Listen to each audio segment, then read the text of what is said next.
1절 말씀입니다. 열왕기하 8장 1절.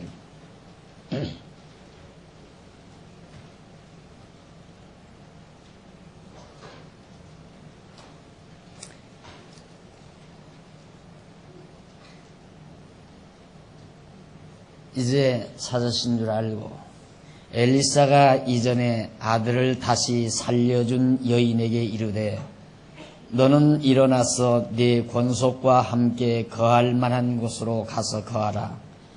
여호와께서 기근을 명하셨으니 그대로 이 땅에 7년 동안 임하리라.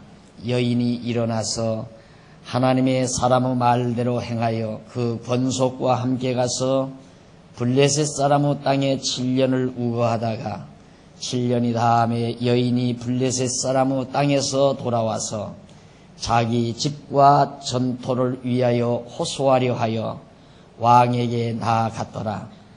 때 왕이 하나님의 사람의 사환 게하시와 서로 말씀하며 가로되 너는 엘리사의 행한 모든 큰 일을 내게 고하라 하니 게하시가 곧 엘리사가 죽은 자를 다시 살린 일을 왕에게 이야기할 때에 그 다시 살린 아이의 어미가 자기 집과 전토를 위하여 왕에게 호소하는지라.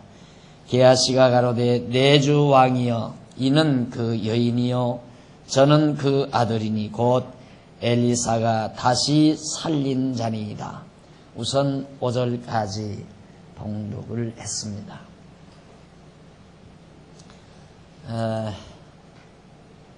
지난 시간도 우리는 하나님께서 선지자 엘리사를 통하여 표적을 행하게 해서 그 표적으로 하나님 여호와가 살아계심을 가르치는 내용을 살펴봤습니다. 지난 시간에는 7장 마지막 절까지 해서 바로 마지막 아람 군대가 완전히 패망하고 돌아가므로 사마리아 성중 사람들이 하마터면 다 굶어서 죽을 수밖에 없었던 상황에서 극적으로 다시 소생하게 되는 그런 장면까지를 여러분들에게 소개해드렸습니다. 그 이전에 많은 또 이적들을 표적들을 행하긴 했지만 지난 시간 마지막 들은 표적이 바로 아람 군대가 도망감으로 포로됐던 사마리아 성중에 풍요가 다시 찾아왔던 그런 사건이었습니다. 오늘은 하나님께서 계속해서 백성에게 행한 그 표적의 내용인데 1절로 5절까지 봉독해 드리는데 그 6절까지 보면 게하시가 엘리사의 행한 여러 표적을 왕에게 증거하는 그런 내용이 잠깐 소개됐습니다. 앞서 엘리사가 죽은 아이를 살려준 바가 있었습니다. 그 어머니에게 엘리사는 이제 이 땅이 흉년이 들어서 살 수가 없으니까 앞으로 7년 동안 계속해서 한발이 계속된다. 그러냐 이 땅에 머물 수 없으니까 다른 지역으로 가서 이 흉년을 피하느라 피하는 게 좋겠다 해서 그 여인이 7년 동안 블레셋 땅으로 피난을 갔습니다. 그래서 7년 동안 무사히 이방나라 블레셋 땅에 가서 흉년을 면하고 집에 돌아오니까 바로 자기의 재산 이런 문제들이 아주 복잡하게 됐습니다. 7년 동안 변왔으니까. 그래서 그 문제를 해결하기 위해서 이 여인이 바로 왕에게로 찾아갔습니다. 왕에게 찾아가서 이제 그 문제, 자기 전토를 위하여 집과 자기 재산을 위해서 호소하려고 갔는데 그때 마침 왕이 하나님의 사람의 사환 게하시, 엘리사의 종 게하시에게 게하시와 더불어 서로 말을 하고 있었던 상황이었습니다. 야, 정말 그 엘리사라는 사람이 어떤 일을 행하느냐 하고 엘리사의 제자인 게하시에게 자꾸 물어봤습니다. 그러니까 게하시가 막 말하던 차에 이제 그 여자가 들어온 거예요. 왕에게 들어오니까 바로 저 여자의 아들을 엘리사가 살려줬습니다. 죽은 아들을 살려주었습니다. 하고 보고한 내용이 이제 5절까지 내용이고요. 그 다음 6절에 보면 왕이 그 여인에게 물어봤어요. 여인이 고합니다. 왕이 저를 위하여 한 관리를 임명하여 가로되 무릇 이 여인에게 속한 것과 이 땅에서 떠날 때부터 이제까지 그 밭의 소출을 다 돌려주라 하였더라. 그만 그 여자는 다행스럽게 엘리사를 통하여 죽은 아들을 살려준 자라는 말에 왕의 관심이 집중이 됐던 것 같아요. 그래서 왕이 저 여인에게 하나도 손해가지 않도록 집도 돌려주고 전토도 돌려주고 그동안 많이 소출이 됐든 적게 소출이 됐든 그 소출된 것까지라도 다 여인에게 돌려주라는 명령을 내립니다. 그렇게 해서 그 이하 7절로 15절에 보면 엘리사가 아람 왕 베나닷에게 내린 저주가 이루어지는 내용이 나와요.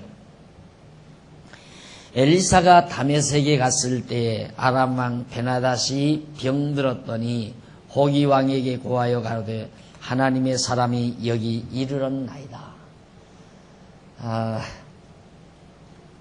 그 아람 나라는 북쪽이라고 그랬죠. 이스라엘 북쪽인데 북쪽 한참 올라가면 북쪽에 다메섹이라는 곳이 있습니다. 그 다메섹은 바로 사도 바울이 신약 시대에 보면 잠깐 지도를 좀 보고 하는 게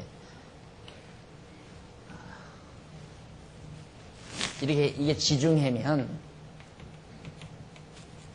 이쪽이 아람이죠. 아람 나라. 이게 다메섹이 여기 있죠. 다메섹. 이것이 아람 나라의 수도입니다. 그러니까 북쪽 이스라엘의 하나님의 사람 엘리사가 이 당시 국경이라야 뚜렷하게 지금처럼 국경이 있어서 무슨 패스포드를 조사하거나 그런 것 아니니까 엘리사가 이제 아람 나라 다메섹 그 언저리에 다메섹에 도착을 했는데 그 당시에 이제 아람 왕 베나닷이라는 사람이 병이 들어 있었어요. 병이 들어 있었는데 마침 하나님의 사람이 여기 와 있습니다. 그 엘리사라는 사람이 바로 지금 이 다메섹 여기 와 있습니다. 라는 보고가 왕에게 들어가요. 그러니까 8절 왕이 하사엘에게 이르되 신하지요.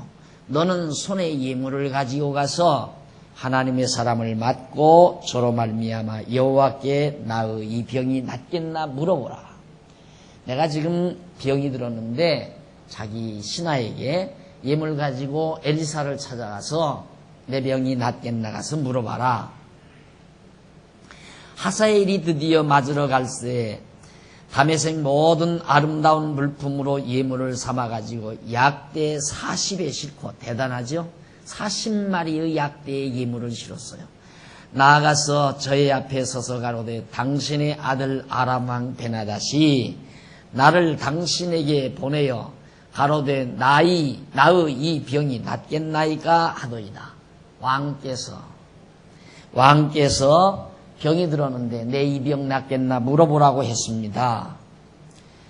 그러니까 엘리사가 가로되 너는 가서 저에게 고하기를 왕이 정령 나으리라 하라. 그러나 여호와께서 저가 정령 죽으리라고 내게 알게 하셨느니라 하고 하나님의 사람이 저가 부끄러워하기까지 쏘아보다가 우니 하사엘이 가로되 내 주여 어찌하여 오시나이까. 대답하되 네가 이스라엘 자손에게 행할 모든 악을 내가 알미라.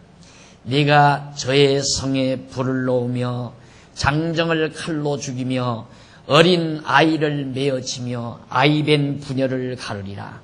하사엘이 가로되 당신의 개같은 종이 무엇이고 한데 이런 큰 일을 행하오리이까.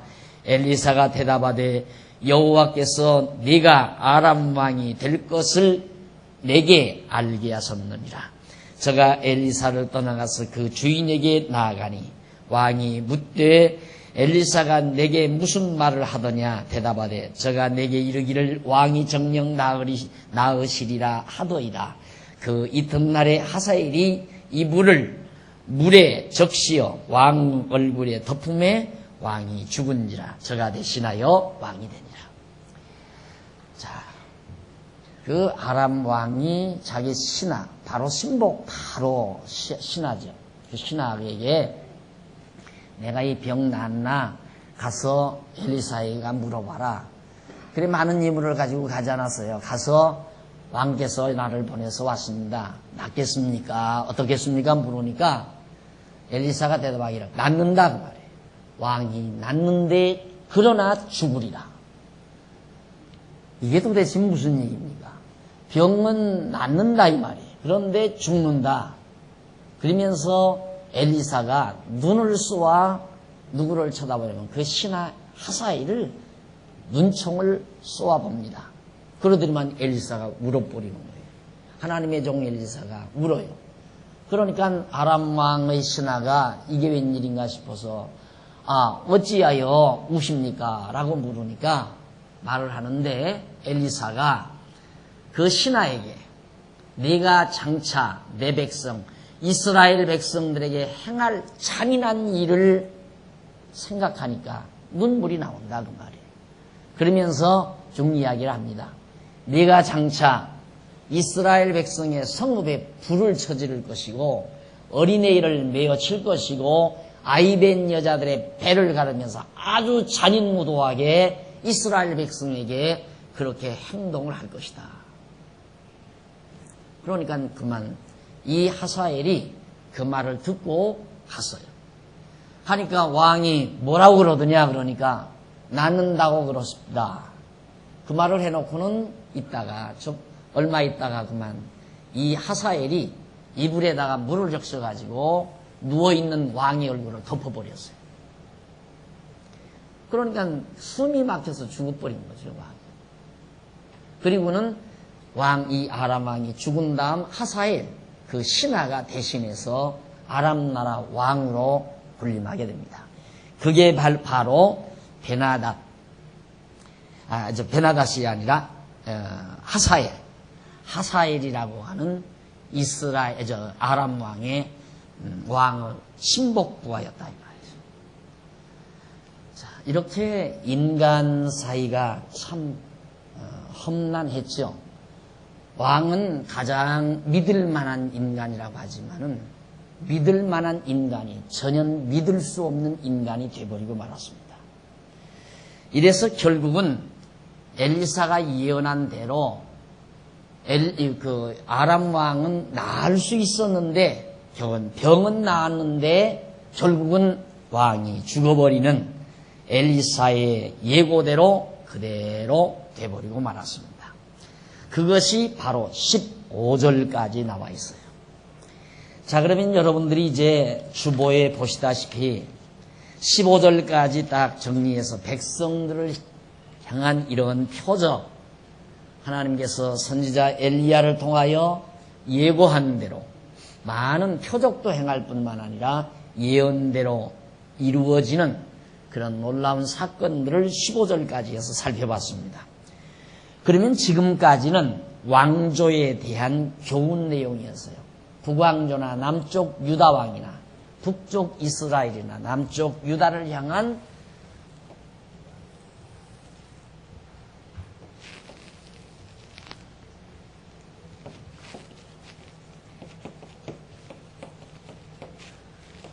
남쪽 유다, 이스라엘 이 모든 백성들을 향한 교훈 내용이었어요.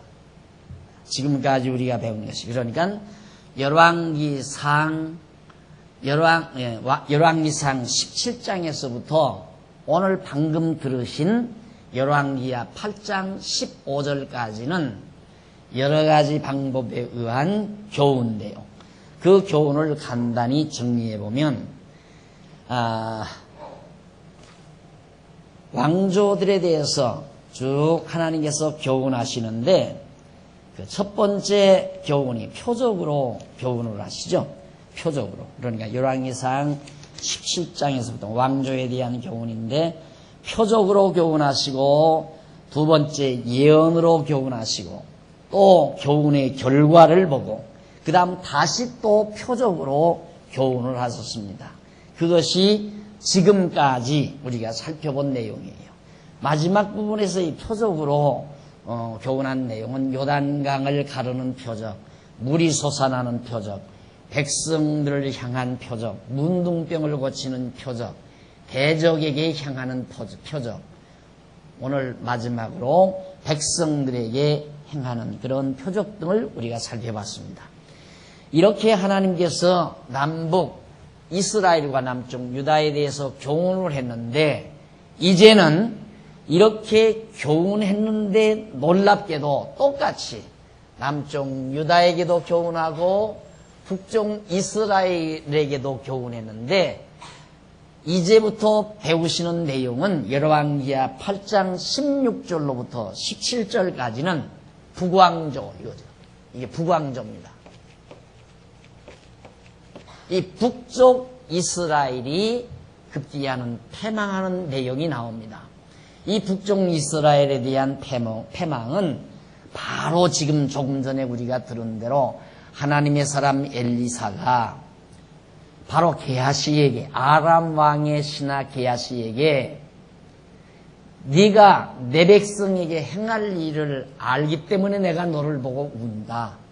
엘리사가 그렇게 말하면서 네가 장차 북쪽 이스라엘의 성읍들을 다 불태워버리고 어린아이들을 다 메어치고 그리고 장정들 다 백성들을 죽이고 아이된 여자까지 배를 가르는 그런 잔인무도한 행동을 너희들이 해서 북쪽 이스라엘을 패망시킬 그런 내용을 엘리사가 미리 예언하잖아요.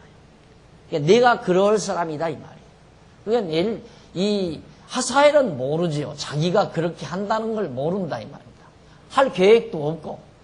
그런데 엘리사가 벌써 아람왕 병 났지만은 낫는다. 병은 낫는데 죽는다. 왜? 네가 죽인다 그 말이에요.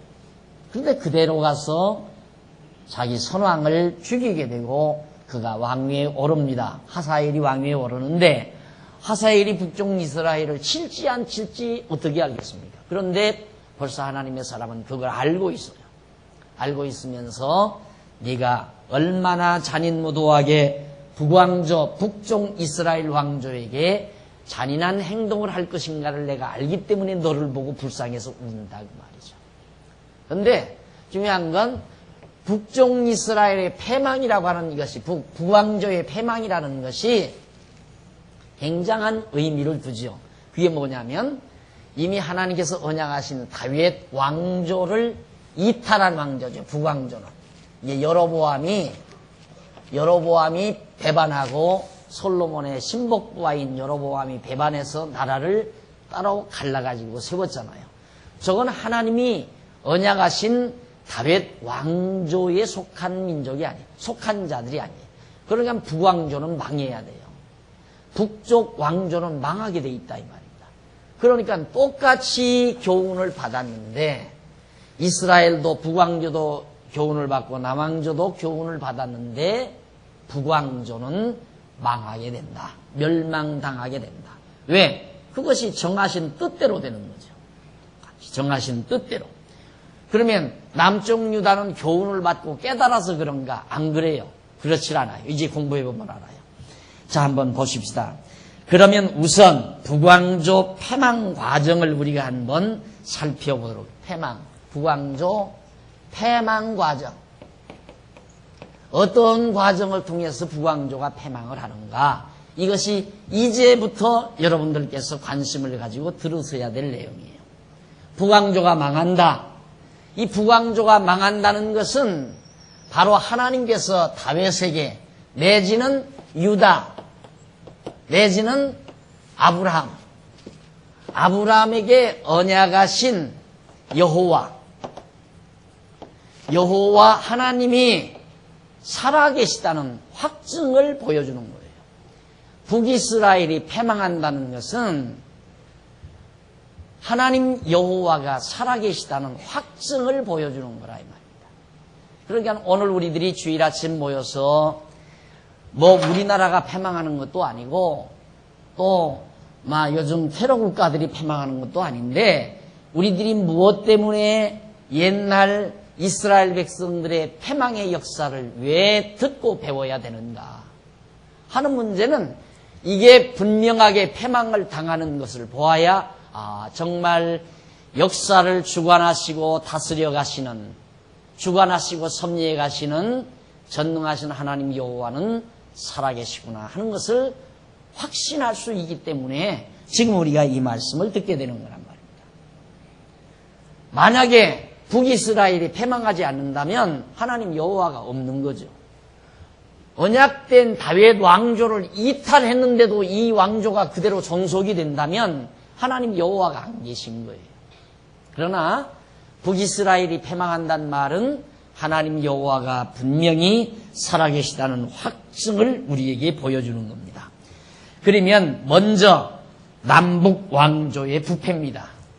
먼저 이제 이 북왕조의 패망, 이 북왕조의 패망 과정에서 첫 번째로 살펴나갈 일이 뭐냐면 남북 왕조의 부패. 남이나 북이나 왕조가 다 부패하다 이 말이에요. 북쪽 이스라엘도 부패하고 남쪽 유다도 부패한다 이 말이죠. 똑같이 부패하는데 왜 북쪽 이스라엘만 망하는가? 참 그 열왕기 하를 하나님께서 기자들을 통해서 기록하게 하실 때에 자 지금 북왕조의 패망 과정을 설명하는데 제일 먼저 하는 말이 뭐냐면 남북왕조가 다 부패했다 이 말이에요. 이게 둘 다 부패하는데 북쪽 이스라엘만 패망한다. 그 말은 뭐예요? 나 여호와가 살아 존재한다 이 말이죠. 나 여호와가 살아 존재한다. 이것을 말해주는 내용이에요. 내가 살아있다. 하나님 여호와가 살아있다 이 말이죠. 똑같이 다 부패하는데 북왕조나 남왕조나 같이 부패하는데 북왕조만 타락하니까 북왕조만 망하니까. 자 그럼 먼저 남북왕조의 부패 중에도 남왕조의 부패를 먼저 말을 해요. 거기 주보에 보면 양쪽 가로 1번 남왕조의 부패 나와요. 남왕조의 부패. 그러니까 남북왕조 부패를 얘기하는데 첫 번째로 남왕조가 이렇게 부패했다. 어떻게 부패했나 이제 알아보십시다. 남쪽 유다가 어떻게 부패해져 갔는가. 자, 18장 16절로부터 29절까지가 남왕조의 부패입니다. 16절로 19절 보면 첫 번째로 유다왕 여호람이 북쪽 아라무 집과 같이 악을 행했다라는 기사를 남겨놓고 있습니다. 거기 한번 보십시다. 16절 이스라엘 왕 아하브 아들 요람 제5년에 이스라엘 왕 여기 북쪽 이스라엘 왕 아합이었죠. 아주 최악의 아들, 최악의 왕. 이 왕 아하브 아들 요람 제5년에 아합의 아들 요람이 왕이 됐댔어요. 근데 요람이 왕된 지 5년 되던 이때 말입니다. 5년이 되던 이때에 남쪽 유다 왕 누구냐면 여호사밧이 오히려 위에 있을 때 이때가 바로 남쪽에는 여호사밧이라는 왕이었어요. 이건 여호사밧은 물론 다윗 왕가의 왕족이죠. 왕가의 혈통을 이은 왕족 여호사밧은. 그런데 여호사밧이 남쪽 유다 왕이 오히려 위에 있을 때 그 아들 여호람이 왕이 되니 여호사밧이 오히려 위에 있을 때 그 아들 여호람이 왕이 되니라. 여호람이 위에 나갈 때 나이 32세라. 자, 여호사밧이 아직 살아있는데 그때 5년 요람 5년 때 그때 이제 여호사밧의 아들 여호사밧의 아들, 그 아들 여호람.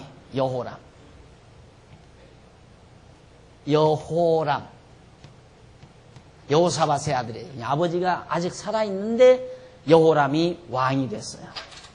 30여 세, 32세라. 예루살렘에서 8년을 치리했는데 저가 이스라엘 왕들의 길로 행하여 누가?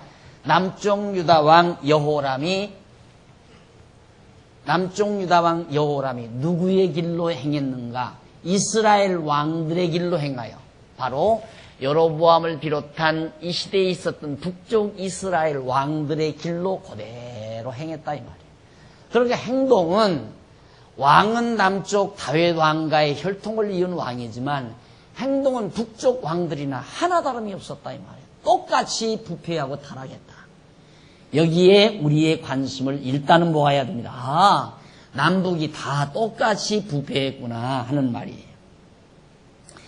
길로 행하여 아하부 집과 같이 하였으니 이는 아하부 딸이 그 아내가 되었습니다. 이 아왕의 딸이 여호람의 아내가 됐다. 사돈지간을 맺은 거예요. 사돈을 맺은 거예요. 쉽게 말해서. 그래서 여기는 처남이고 여기는 이제 매제가 되는지 매형은 되는지는 모르지만 하여튼 처남 남매지간이 되지고 있는 겁니다. 여호람과 요람과. 그러니까 남북이 이런 관계를 통해서 평화를 유지하는 거예요. 이 남쪽 유다와 북쪽 이스라엘이. 남쪽 유다와 북쪽 이스라엘이 바로 이런 통혼 관계를 통해서 이제 잘 평화를 유지하고 살아가고 있는 그런 상황이란 말입니다. 그래서 저가 여호와 보시기에 악을 행하였으나 여호와께서 그 종 다윗을 위하여 유다 멸하기를 즐겨하지 아니하셨으니 이는 저와 그 자손에게 항상 등불을 주겠다고 허하셨습니다. 그러면 남쪽 유다가 여호람이 이렇게 여로보암의 길, 북쪽 아합의 길로 왕들의 길로 그대로 부패하게 살았는데 왜 하나님께서 이를 멸하기를 즐겨하지 않았는가? 남쪽 유다를 왜 멸망시키기를 원치 않으셨는가? 그 이유는 다윗을 위하여. 다윗에게 언약한 내용, 그게 뭐냐면 항상 등불을, 그러니까 왕의 등불을 항상 계속해서 끊이지 않고 주겠다. 이것을 하나님께서 다윗에게 약속했다 이 말이에요. 허했단 말은 약속했단 말과도 같은 얘기예요. 그러니까 하나님께서 다윗과 약속했기 때문에 다윗을 위하여 남쪽 유다는 북쪽 이스라엘이나 똑같이 악을 행했는데도 멸하기를 하나님이 즐겨하지 아니했다. 그 말입니다. 자, 그럼 보십시다. 지금까지도, 지금 우리가 살고 있는 현대 역사까지라도, 지금의 역사까지라도 유대인들은 살아있잖아요. 유대민족이라고 하잖아요. 이스라엘 민족이라고 하지 않고 유대민족이라고 그래요. 그러니까 유대민족을 제외한 북쪽 이스라엘 백성들은 다 패망당한 거예요. 지금 현재 이스라엘 국가라고 하는 사람들은 그 이스라엘 민족의 그 순수 혈통은 유대민족이에요. 유대민족. 유다족 속의 유대민족. 하나님께서 다윗과 언약하신 그 언약을 지키기 위해서 하나님께서 그걸 꼭 지켜가기 위해서 하나님은 남쪽 유다는 멸하지 않고 북쪽 이스라엘은 망한다. 이걸 지금 하나님께서 보여주려는 거거든요. 이 역사 섭리를 통하여.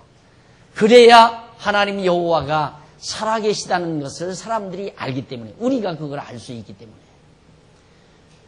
자, 하나님이 그렇게 섭리하시기 위해서 우선 지금 먼저 남쪽 유다 왕 여호람이 북쪽 이스라엘 왕이나 똑같이 다 패역한 일, 부패한 일을 부패의 길로 접어들었지만은 여호와께서 그 종 다윗을 위해서 유다를, 남쪽 유다 멸하기를 즐겨하지 아니했다.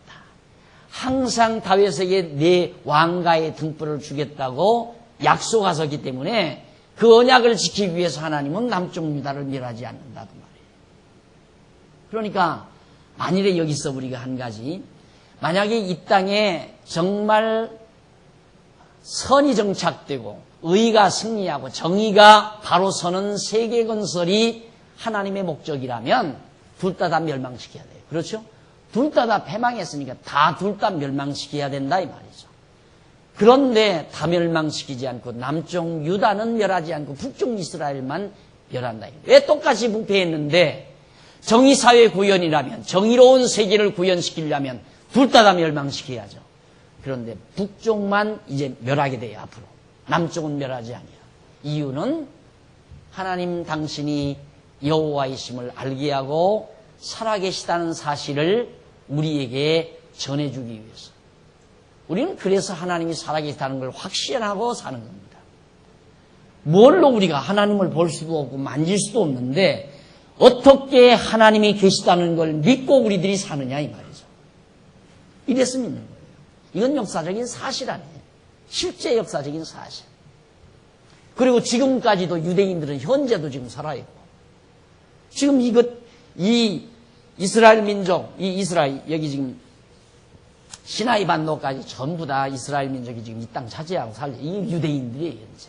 여기 예루살렘 여기에서 아랍 국가들하고 계속해서 지금도 충돌이 벌어지고 있는데 지금도 유대인들은 살아 존재한다 이 말이에요. 이것이 하나님께서 당신이 살아계시다는 하나의 실증을 보여주는 역사이기도 합니다.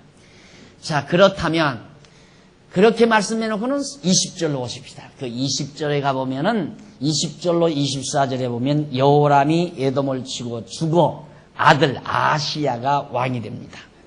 자, 여호람 때 에돔에 배반하여 유다의 수하에서 벗어나 여호람 때에 에돔이 배반하여 유다의 수하에서 벗어나 자기 위에 왕을 세운 거로 여호람이 모든 병거를 거느리고 4일로 갔더니 밤에 일어나 자기를 애워싼 에돔 사람과 그 병거의 장관들을 치니 이에 백성이 도망하여 각각 그 장막으로 돌아갔더라. 이와 같이 에돔이 배반하여 유다의 수하에서 벗어났더니 오늘날까지 그러하였으며 그때에 딥나도 배반하였더라. 여호람은 남은 사적과 그 행한 모든 일은 유다왕 역대지략에 기록되지 아니하였느냐.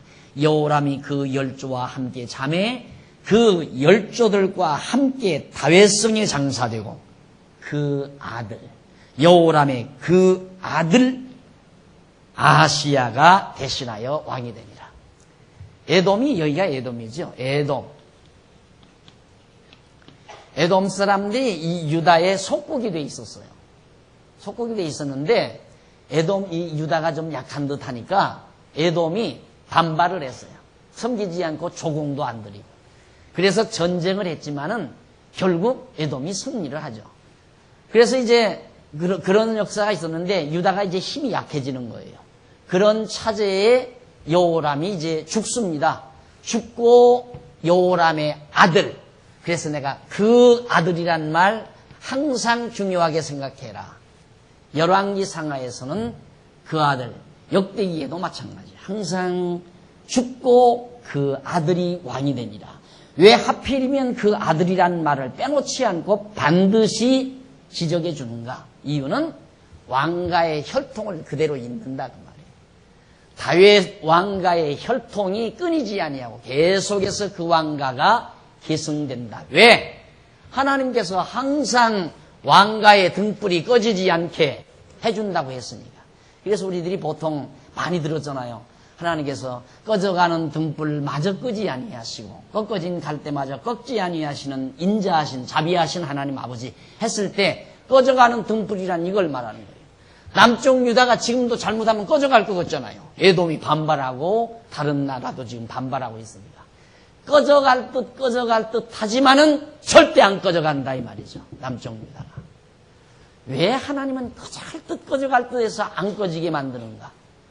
이 남쪽 유다가 세력이 강대해서 망하지 않고 있다면은 누구가 보아도 저야 저렇게 세력이 강대하니까 저 민족이 장구하게 영화를 누리는구나. 누가 보아도 그렇게 생각하잖아요. 그러니까 하나님께서는 이 유대 민족을 꼭 그렇게 섭리하세요. 꺼져갈 듯 하면서 여기서도 꺼져갈 뻔 알았죠. 여기서 나라가 갈라질 때도. 그 다음 이제 다윗이 왕 되기 전 사울 왕 때도 블레셋 군대들이 와서 다 새카맣게 몰려왔는데 남쪽 유다가 가서 싸우는 사람이 없어요. 아무도. 그때 다윗이 혼자서 소년이 나가서 골리앗 장군을 죽이고 그 나라가 다시 일어난 거란 말이에요.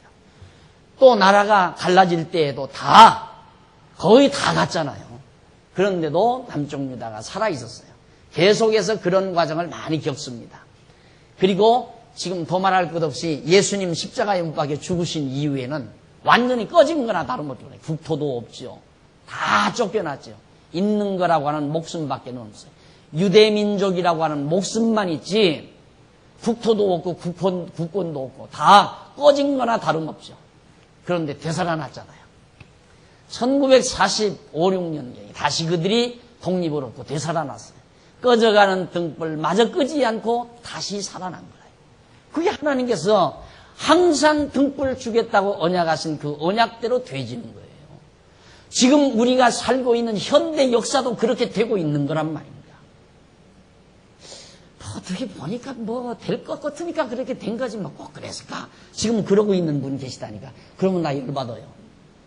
나 열받게 하시지 말고 믿으세요. 지금. 진짜예요 이거.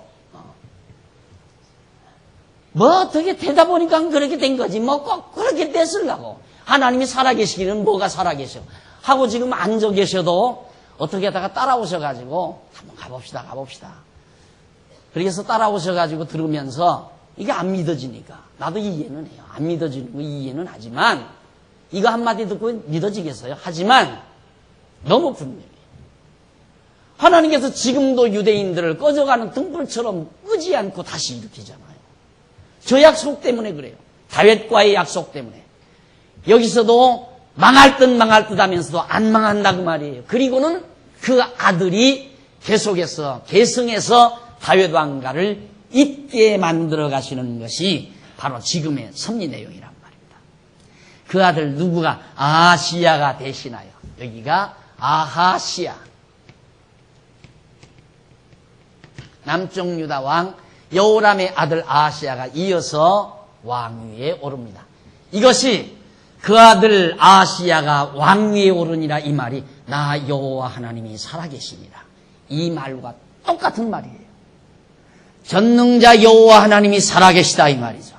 그 아들이 왕이 되니라 이 말은 이것이 의미분석이에요.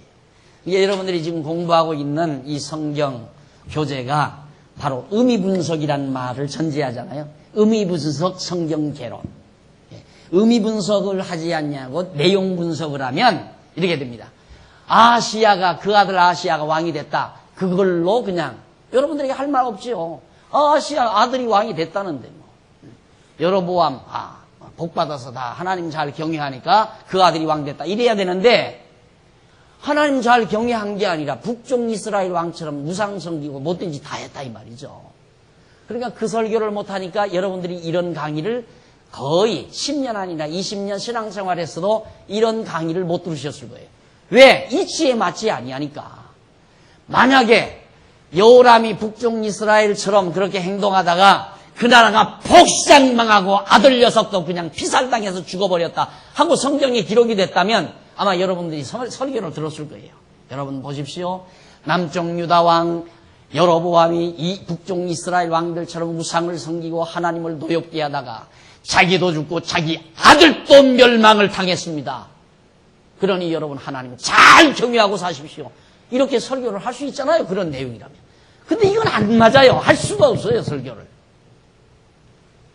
여러분 북쪽 이스라엘처럼 이렇게 우상 섬기고 못된 일을 못되게 살아도 하나님이 복 주어서 잘 먹고 잘 살 수 있습니다. 그렇게 가르쳐야 되는데 그렇게 가르쳤다가는 누가 하나님 믿으려고 그러겠어요?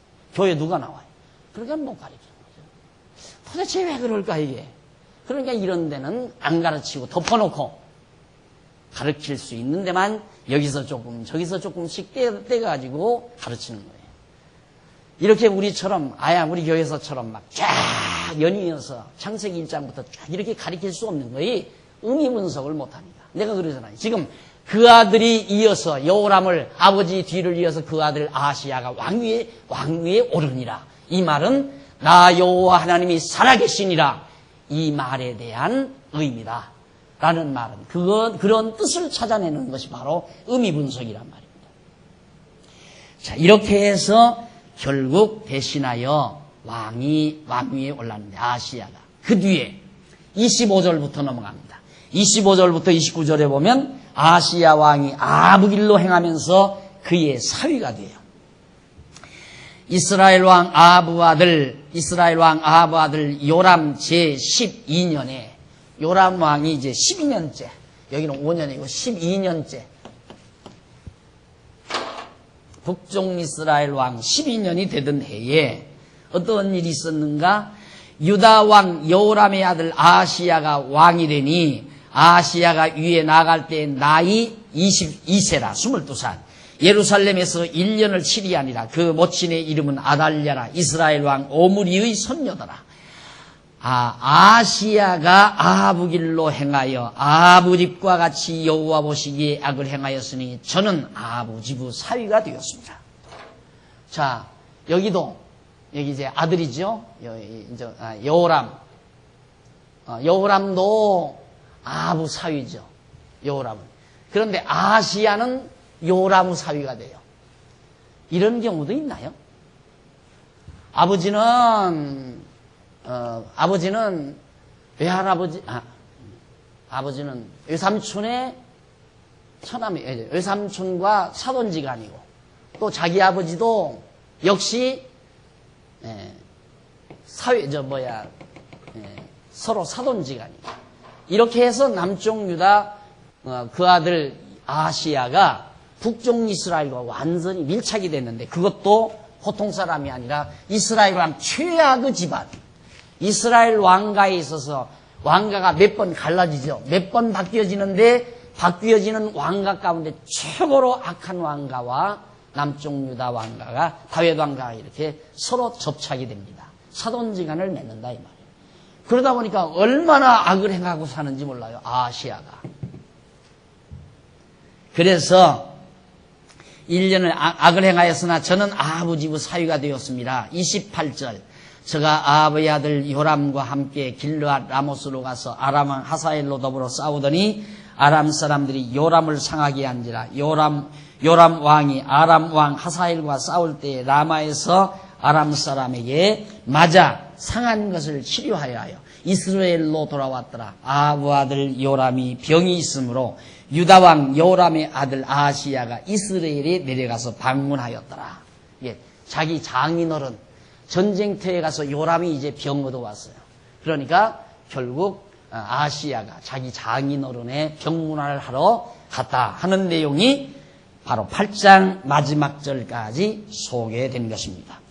자, 그런 일이 있은 다음에 그 다음 어디로 옮겨가느냐면 이제는 북쪽 북왕조의 부패입니다. 북왕조의 부패. 지금까지는 남쪽 유다, 이 남왕조의 부패, 이 남쪽, 여기 남왕조의 부패 아니, 남왕조의 부패를 배우는데 두 번째는 이제 북왕조의 부패. 이제 남쪽의 부패를 배웠으니까 이제는 북쪽은 어떻게 안 부패하는가? 똑같다 그 말이에요. 결국은 남쪽이나 유다나 북쪽이나 똑같이 다 부패했다. 그 부패한 모습이 9장과 10장 사이에 소개됩니다. 9장 1절로 10절에 보면 엘리사가 생도를 시켜 에후에게 왕의 기름을 붓게 하는 내용이 나와요. 9장 1절로 10절 한번 보십시다. 선지자 엘리사가 선지자의 생도 중 하나를 불러 이르되 너는 허리를 동이고 이 기름병을 손에 가지고 길르앗 라모스로 가라.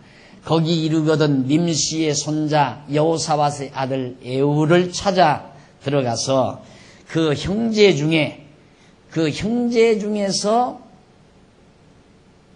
일어나게 하고 데리고 골방으로 들어가서 기름병을 가지고 그 머리에 부으며 이르기를 여호와의 말씀이 내가 네게 기름을 부어 이스라엘 왕을 삼노라 하셨느니라 하고 곧 문을 열고 도망하되 지체치 말지니라. 그 소년 곧 소년 선지자가 드디어 길르앗 라모스로 가니라.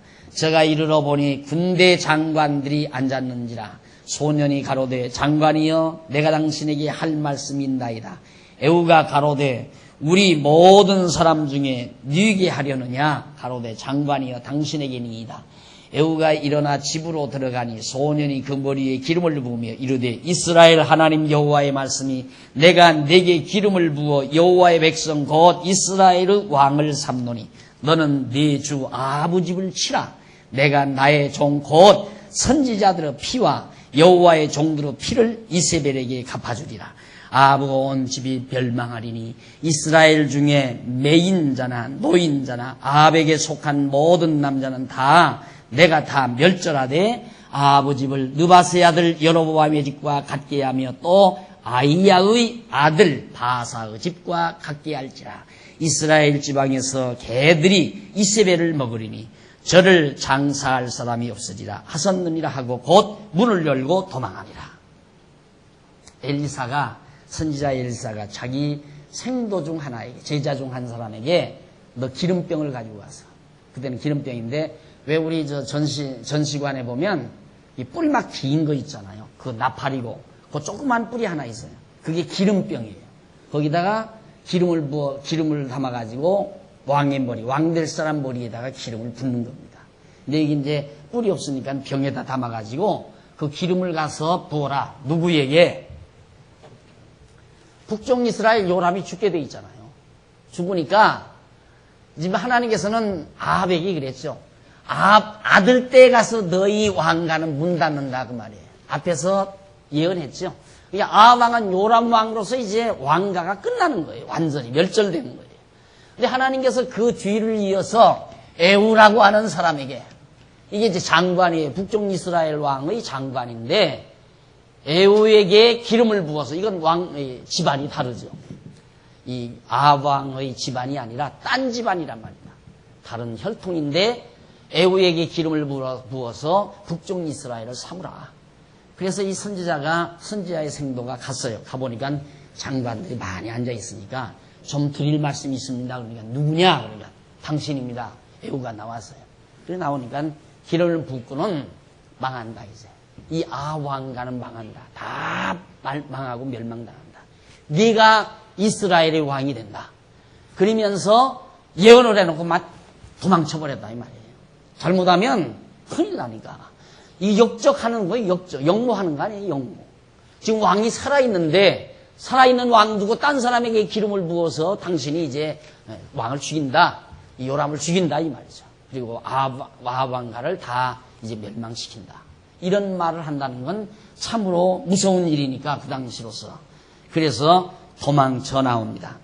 그런 내용이 이제 방금 봉독해드린 10절까지 그런 내용이 지금 소개되고 있어요.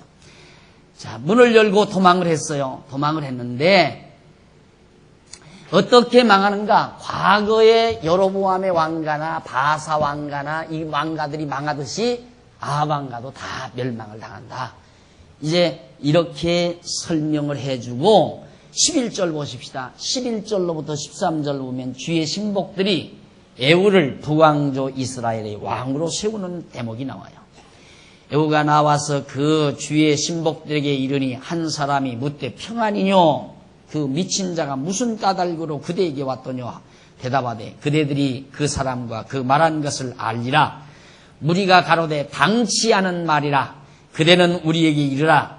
대답하되 저가 이리 내게 말하여 이르기를 여호와의 말씀이 내가 네게 기름을 부어 이스라엘 왕을 삼는다 하셨다 하더라. 무리가 각각 자기의 옷을 급히 취하여 섬돌 위 곧 에후의 밑에 깔고 나팔을 불며 가로되 에후는 왕이라 하고 바로 영모를 한 거죠. 쉽게 말하면. 이제 에후가 그 엘리사가 보낸 제자 선지자를 만나서 기름 부음을 받고 나서 들어가니까 그 미친놈 뭐하러 왔더냐 하고 물어요. 다른 장관들이. 그러니까 앞으로 알게 될 거야. 그러니까 무슨 소리냐? 어떻게 알게 돼? 지금 당장 말을 해라. 그러니까 그 사람이 와가지고 여호와 하나님이 나에게 기름을 부어 이스라엘 왕으로 삼으라 한다고 해서 나에게 기름을 붓고 갔다고 합니다. 당장 듣자마자 이 저고리를 벗어서 바닥에 깔고 왕대우를 하는 거예요. 당장 이 에후를 그렇게 해서 높은 자리에 세워놓고 막 만세를 불러보는 것이고요. 에후가 이스라엘 왕이다. 자, 이렇게 해서 결국 이제 왕으로 세워나가게 되는데 이에 14절로부터 16절 왕이 된 에후가 아합의 아들 요람을 배반하여 추격하는 내용이에요. 이에 nim시의 손자 여호사밧의 아들 에후가 요람을 배반하였으니 선왕, 이 아합의 아들 요람 왕을 배반하고 에후가 이제 왕위에 오르게 되니까요. 곧 요람이 온 이스라엘로 더불어 아람 왕 하사엘을 인하여 길르앗 라모스를 지키다가 아람 왕 하사엘로 더불어 싸울 때 아람 사람에게 상한 것을 치료하려 하여 이스라엘로 돌아왔던 때라. 아까 상처를 입고 화살을 맞고 지금 치료받으러 돌아왔다고 그랬죠. 이스라엘로. 근데 에후가 이르되 너희 뜻에 합당하거든 한 사람이라도 이 성에서 도망하여 이스라엘에 전하러 가지 못하게 하라 하니 에후가 병거를 타고 이스라엘로 가니 요람이 거기 누웠습니다. 유다왕 아하시야는 요람을 보러 내려왔던 때라. 사위하고 만나서 장인 사위 만나서 지금 병문안도 하고 오랜만에 담소도 하고 있었을 거예요. 그런데 급판에 그만 에후가 말을 타고 이제 사위와 장인이 만나서 병문안하면서 서로 담소를 하는 급판에 에후가 들어섰다 이 말이죠. 그래 17절로 20절 보면 에후가 추격하는 것을 파수꾼이 보고 요람에게 보고를 합니다. 이스라엘 망대에 파수꾼 하나가 섰더니 에후의 무리 오는 것을 보고 가로되 내가 한 무리를 보나이다. 요람이 가로되 한 사람을 말을 태워 보내어 맞아 평안이냐 묻게 하라. 한 사람이 말을 타고 가서 만나 가로되 왕의 말씀이 평안이냐 하시더이다 하매 에후가 가로되 평안이 내게 상관이 있느냐 내 뒤로 돌이키라 하니 파수꾼이 고하여 가로되 사자가 저희에게 갔으나 돌아오지 아니하니이다 하는지라. 다시 한 사람을 말을 태워 보내었더니 저희에게 가서 가로되 왕의 말씀이 평안이냐 하시더이다 하매 에후가 가로되 평안이 내게 무슨 상관이 있느냐 내 뒤로 돌이키라 하니라. 파수꾼이 또 고하여 가로되 저도 저희에게까지 갔으나 돌아오지 아니하고 그 병거 모는 것이 nim시의 손자 에후의 모든 것 같이 미치게 모나이다. 병들어서 요람이 지금 누워 있어가지고 있는데 성에서 망대에서 망을 보는 사람이 딱 보니까 에후가 많은 무리들하고 막 쫓아오거든요. 그러니까 보고를 했어요. 에후가 지금 어떤 무리들이 옵니다. 그러면 빨리 사람을 보내가지고 좋은 소식인지 나쁜 소식인지 물어보라 이 말이에요. 그러니까 이제 요람의 명령을 듣고 파수병이 사람을 보냈어요. 이 에후의 무리들이 오는 쪽으로. 가서 만나가지고 평안입니까? 그러니까 너 평안이든 아무거든 네가 무슨 상관이냐? 저 뒤로 돌리기라. 뒤로다. 오는 대로. 그대로 지금 사실을 요람 왕에게 보고를 한 거죠. 가는 사람마다 돌아오지를 않고 있는데 마치 저 막 달려오는 말바꿈 소리며 말 모는 그런 스타일이 꼭 에후같이 보입니다. 라고 보고를 한 거예요. 그것이 바로 지금 20절까지 내용입니다. 그런 일이 있은 이후에 21절로 26절 보면 에후가 요람을 죽여서 그 시체를 밭에 던지라고 명령하는 내용입니다. 요람이 가로되 메우라 하매 그 병거를 메운지라. 이스라엘 왕 요람과 유다 왕 아하시야가 각각 그 병거를 타고 가서 에후를 맞을새 이스라엘 사람 나보스 토지에서 만남에 요람이 에후를 보고 가로되 에후야 평안이냐 대답하되 네 어미 이세벨의 음행과 술수가 이렇게 많으니 어찌 평안이 있으랴. 요람이 곧 손을 돌이켜 도망하며 아하시야에게 이르되 아하시야여 반역이로다. 에후가 힘을 다하여 활을 당기어 요람의 두 팔 사이를 쏘니 두 팔 사이인 심장을 쐈다 이 말이죠. 쏘니 살이 그 염통에 꿰들고 나오매 저가 병거 가운데 엎드러진지라. 에후가 그 장관 빗길에서 빗갈에게 이르되 그 시체를 취하여 이스라엘 사람 나보스 밭에 던지라. 네가 기억하려니와 이전에 너와 내가 함께 타고 그 아비 아합을 쫓았을 때 여호와께서 이 아래같이 저의 일을 예언하였느니라. 여호와께서 말씀하시기를 내가 어젯날에 나봇의 피와 그 아들의 피를 분명히 보았노라. 또 말씀하시기를 이 토지에서 내게 갚으리라 하셨으니 그런즉 여호와의 말씀대로 그 시체를 취하여 이 밭에 던질지니라. 결국 에후가 말을 타고 막 몰려온다니까 심상치 않으니까 요압과 자기 사위 아하시야가 남쪽 유다 왕 아하시야가 함께 말을 타고 간 거예요. 쫓아갔다. 쫓아가서 평안이냐 하고 에후에게 물으니까 요람이 에후에게 물으니까 에후가 하는 말이 그 더러운 계집 이세벨이죠. 이 아합의 아내. 그런 흉측한 행동의 자식에게 무슨 평안이 있겠느냐? 그러면서 하니까 당장 눈치채고 요람이 눈치채고 야 이거 반역이로다. 자기 사위한테 야 반역이다 도망치자 하고 뒤로 돌아가는데 화살을 당기어서 에후가 염통을 겨누어 쏘아버리고 거꾸로져 버렸죠. 그래가지고 결국 밭에다 내어 던져버려요. 그 이유는 과거의 선지자를 통해서 이들의 시체가 묻히지도 못하고 개들의 밥, 새들의 밥이 될 것을 예언했으니까 그 예언대로 이루어지게 하시려는 거죠. 그렇게 해서 비참하게 아합 왕가가 북쪽 이스라엘 아합 왕가가 망하게 됩니다. 그러니까 이 부분만 딱 보면 남쪽 유다 이 부분을 보지 말고 이 부분만 딱 보면 이 사람들은 하나님 경외하지 않고 우상 섬기고 못된 짓을 했기 때문에 망했구나. 이 부분을 읽고 이제 그렇게 말할 수가 있죠. 그러면 맞죠. 딱 맞죠. 성경에 보니까 정말 북쪽 이스라엘 사람들 이 아합 왕가는 하나님 여호와 저버리고 우상 섬기고 부패역한 일을 행하다가 비참하게 멸망당했다.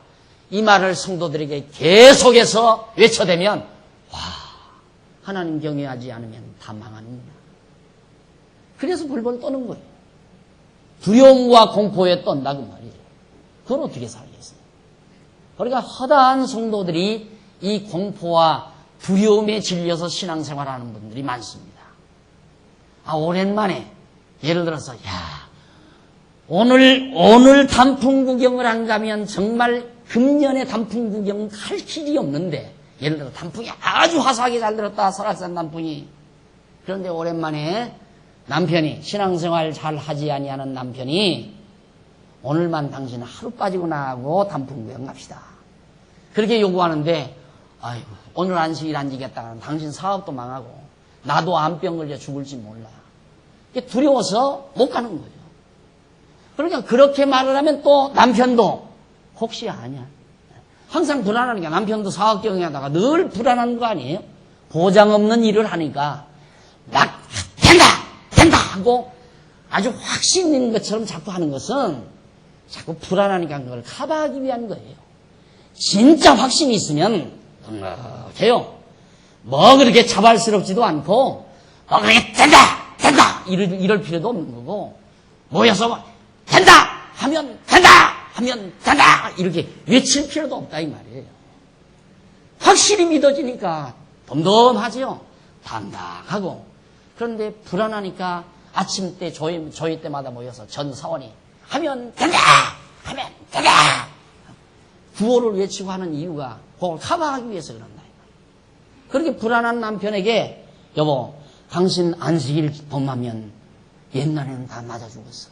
하나님이 가장 진노하는 거야. 그래서 나는 안 갈래. 당신이나 갔다 오려면 갔다 와.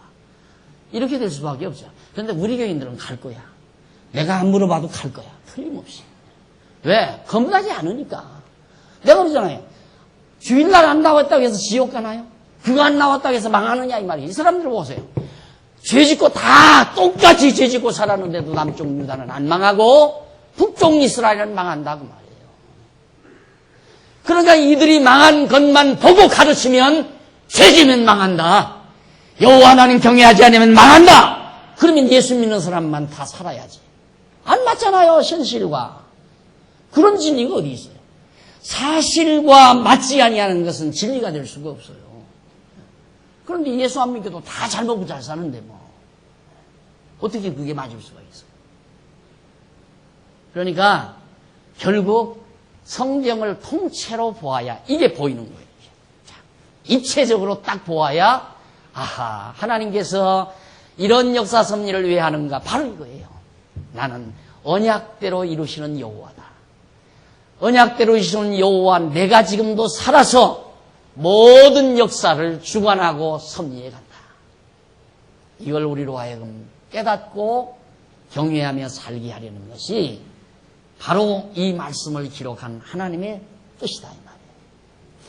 그렇게 해서 결국 요람이 죽여서 그 시체를 밭에 던지라고 해서 던졌고, 21절로 26절 에후가 요람을 죽여서 그 시체를 밭에 던져버렸습니다. 명한 대로. 그리고 그 다음 27절로 29절 보면 요람왕 11년에 에후가 유다왕 아시야도 죽여버리고 말이죠.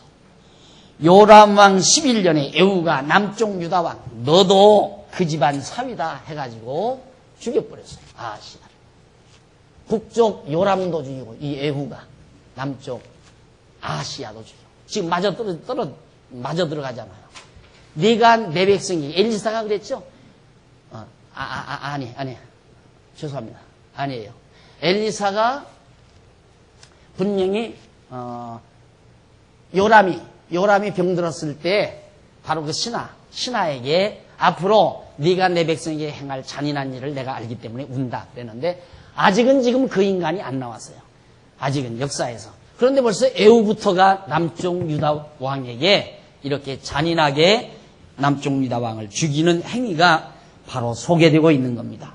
자, 27절 한번 보십시다. 27절 거기 보면 유다 왕 아시야가 이를 보고 동산 정작길로 도망하니 에후가 쫓아가며 이르되 저도 병거 가운데 죽이라 하며 니블르암 가까운 구르비탈에서 친히 저가 무기토까지 도망하여 거기서 죽은지라. 결국 장인 때문에 죽은 거예요. 요람이라는 장인 때문에 남쪽 유다 왕 아시야는 공연히 같이 쫓아가가지고 죽임을 당하게 된 겁니다. 그리고 마지막으로 30절로 37절까지 보면 엘리야가 예언한 대로 에후가 이세벨을 처참하게 죽이는 장면이 나옵니다. 우리 다음 주일에 정말 예언대로 처참하게 죽임을 당하는 이 부분을 정리하면서 바로 더 10장으로 이어가도록 약속을 드리면서 오늘 강의를 여기서 마칩니다. 기도하십시다. 살아계신 하나님 아버지, 우리 인간은 보이지 아니하는 하나님을 도저히 믿을 수 없는 하나님이라고 생각하지만 하나님께서는 우리에게 너무도 분명하고 확실하게 살아계심을 보여주고 깨달아 믿도록 섭리하신 크신 사랑을 진심으로 감사합니다. 특별히 하나님께서 우리를 사랑하셔서 이 귀한 처소로 인도해 주셔서 이 놀라운 사실을 함께 상고하고 살아계신 하나님을 재확인할 수 있는 은총을 베푸신 하나님의 사랑을 감사합니다. 하나님 아버지요, 한 말씀 한 말씀 통해서 우리에게 계시해 주신 하나님 여호와 잊어버리지 말게 하시고 한평생 사는 동안 나를 선택해 주시고 하나님의 백성으로 붙들어 주신 그 놀라우신 하나님의 사랑에 감동하며 살아가는 슬기로운 종들이 되도록 역사해 주시옵소서. 예수님의 이름으로 기도드립니다. 아멘.